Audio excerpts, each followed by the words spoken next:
Beijing doiralari Wuhan virusining tarqalishini kontrol qilganligini e'lon qilgandan keyin Sharq Turkistonda yerlik doiralarning hech qanday oldini olish tadbirlari qo'llanmasdan karantinni oxirlashtirishi virus tahdidining qaytadan o'tirg'i chiqish andishini paydo qildi. Xitoy hozirgacha Sharq Turkistonda faqat 76 nafar yuqumlanuvchi bayqalganligi va 3 kishining hayotidan ayrilganligini e'lon qildi. Xitoy xalq gazetining xabar qilishicha, Sharq Turkistonda 12 martdan e'tiboran barliq qurilish, neft va to'qimchilik sohalarida butun kunlik ishlab chiqarish boshlangan. New York vaqt gazetida e'lon qilingan bir maqolada Sharq Turkistonda yig'ilish lagerlari, zavodlar va kundalik turmushda hech qanday oldini olish tadbirlari qo'llanmaganligi, bu sababdan virus yuqumining yangidan o'tirg'i chiqishi mumkinligi ilgari surildi. Yana bir tarafdan Xitoy taratqullari 20 martdan boshlab Sharq Turkistonning Namrat rayonlaridan taxminan 20 ming Uyg'ur va boshqa turkiy millatlarning Xotan, Qashqar va Urumchi qatorliq joylardagi zavodlarda ishga tushganligini, oy oxirigacha bu sonning 50 mingga yetadiganligini bildirdi.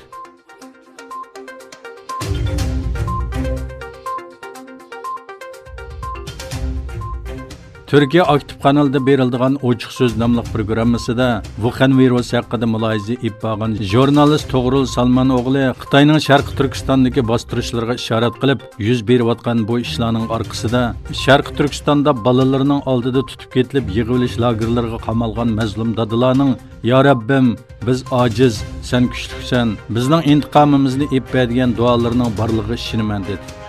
O Palestin ve dünyanın başka joylarida musulmonlarga qilinayotgan zulmlarga, bo'libmi Xitoyning yig'ilish lagerlaridagi Uyg'urlarga qilayotgan dafsandichiligini tilga elib, dunyoning bir virus oldida tiz cho'kishi bir ibrat emasmi dedi.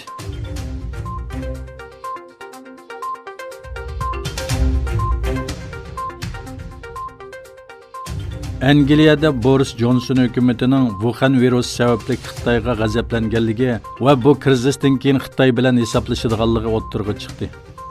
Angliya doiralari Xitoyni Wuhan virusining ta'siri haqida yolg'on uchur taqitish bilan aybladi. Angliya taratqullarining xabar qilishicha, tadqiqotchilar Boris Johnsonga Xitoyning amaliyotga sonlarni 15 hassadan 40 hassagacha azaytib e'lon qilgan bo'lishi mumkinligini yetkazgan. Doiralar boshqa davlatlar Wuhan virusi bilan kurash qilayotganda Xitoyning boshqa davlatlarga yordam berish orqali iqtisodiy kuchini kengaytirish g'arzining aniq o'ttirg'i chiqqanligini bildirdi. Angliya taratqullarining ziyoratini qabul qilgan bir amaldor bu krizisdan keyin diplomatiya jihatda yangi bir baholash ib beriladi. Cho'qim bir hisoblashishimiz kerak dedi. Boris Johnson hukumatining Xitoyning virusga qarshi turish siyosatiga qattiq g'azablanganligi va Xitoy Huawei shirkatining Angliyadagi 5G to'ri qurilishiga qatnash kelishimini amaldan qoldirish mumkinligini ilgari surdi. Angliya hukumatining to'r qurilishida Xitoy bilan hamkorlashishi eng yaqin ittifoqdoshi Amerikani norozi qilgan edi.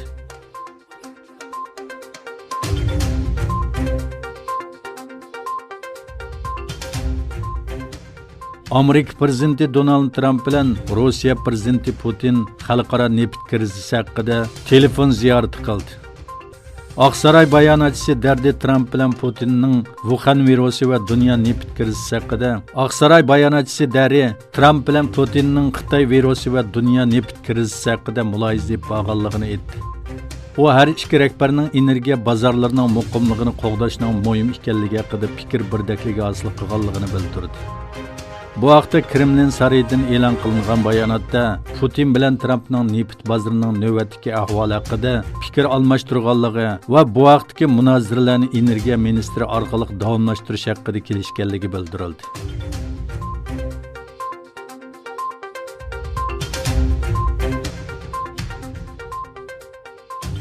Türkiye Devlet Reisi Erdoğan milli hamkorlik faoliyati qanot yaydirganligini e'lon qilib, bizga yetimiz Türkiye deb boshlagan bir yordam faoliyati uchun bank hisoblari ochildi.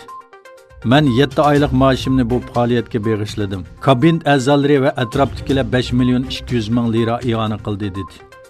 Xitoy virusiga qarshi kurash haqida ochilgan ministrlar yig'inidan keyin xalqqa xitob qilgan Erdo'g'an hozirgacha barliq doktorxonalarga va sahiya tarmoqlariga 24 million operatsiya maskasi, 3 milliondan ortiq N95 tiplik maska, 1 milliondan ortiq qo'g'dug'uchi tulum, 181 mingdan ortiq qo'g'dash ko'zoynagi tarqatdik.